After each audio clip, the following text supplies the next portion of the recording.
नमस्कार, मैं श्रेया शुक्ला, आप देख रहे हैं वीके न्यूज। दुबई में मेलानी और मोदी की मुलाकात से कतर को लगा तगड़ा झटका।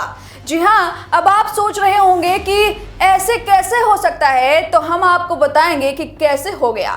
दरअसल कतर को इटली की बेहद खास जरूरत है। कतर की सबसे बड़ी उसकी कमजोरी है सिक्योरिटी। चारों तरफ से पर्शियन सी से घिरा है और नेचुरल गैस जो कि नॉर्थ एरिया में है वो पूरी पर्शियन गल्फ में है, जहां से पूरा कतर को पैसा आता है। यानी कि कतर को अपनी सिक्योरिटी के लिए नेवी सिक्योरिटी बेहद जरूरी है, क्योंकि इजराइल उस पर हमला कर सकता है और अरब देशों में उसे अपना दबदबा भी बनाना है। इसके लिए उसे सबमरीन चाहिए और इटली में विश्व की सबसे बेहतरीन सबमरीन बनाने वाली कंपनियां हैं। और सबको पता है कि इटली की प्रधानमंत्री जॉर्जिया मेलोनी हैं, जो कि पीएम मोदी की खास दोस्त हैं। और इस वक्त भारत और कतर के बीच विवाद चल रहा है।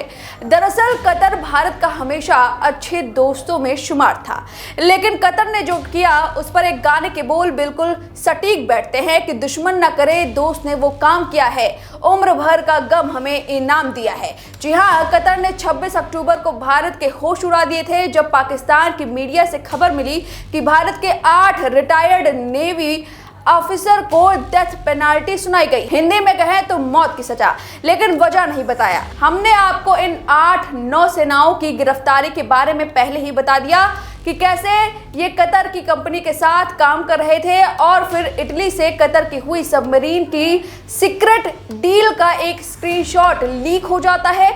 और कतर नहीं चाहता था कि कभी इस डील के बारे में पूरी दुनिया को पता चले और बाद में 8 भारतीय पूर्व नौसैनिकों अफसरों पर इजराइल के लिए जासूसी के आरोप लगाकर इन्हें कतर की अलग अलग जेल में बंद कर दिया जाता है।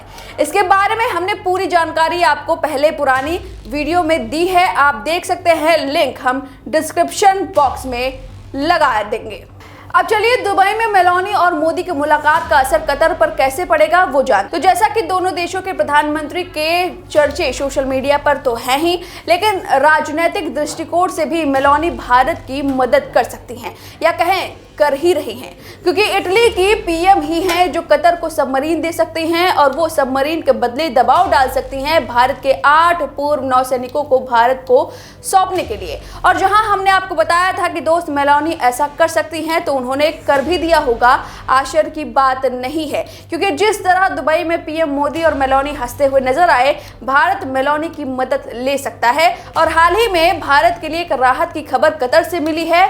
दरअसल भारतीय नौसेना के 8 पूर्व अफसरों की याचिका को कतर की कोर्ट ने स्वीकार कर लिया है और मामला कुछ दिन और लंबा चलने वाला है। यानी कि पहले मौत की सजा सुनाई गई थी और ऐसा लग रहा था कि अब मौत की सजा सुना ही दी जाएगी, लेकिन याचिका सुनने के बाद अब इस मामले की सुनवाई और बढ़ा दी गई है। और अगर मेलोनी पूरी तरह दबाव डाल दे तो 8 भारतीय पूर्व नौसैनिक भारत आ सकते हैं। आपको बता दें कि भारत ने भी एक बार इटली की ऐसे ही मदद की थी। जी हाँ, इटली मरीन्स केस, जिसे नहीं याद होगा आप सर्च भी कर सकते हैं।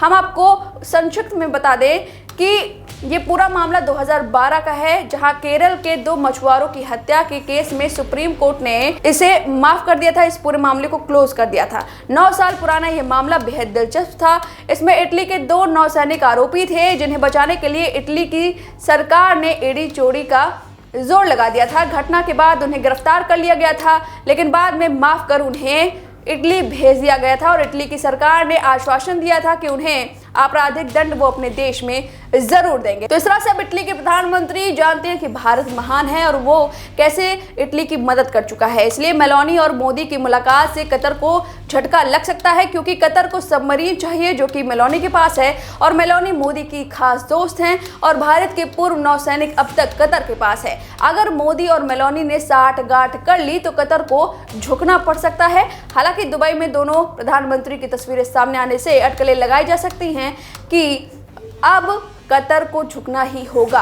आपको क्या लगता है कि पीएम मोदी मेलोनी से मदद लेंगे और क्या मेलोनी पीएम मोदी की मदद करेंगे? आपको जो भी लगता है और इस पूरे जो कॉन्सेप्ट है उस पर आपकी जो भी राय है हमें कमेंट करके जरूर बताएं। वीके न्यूज, राष्ट्र के नाम।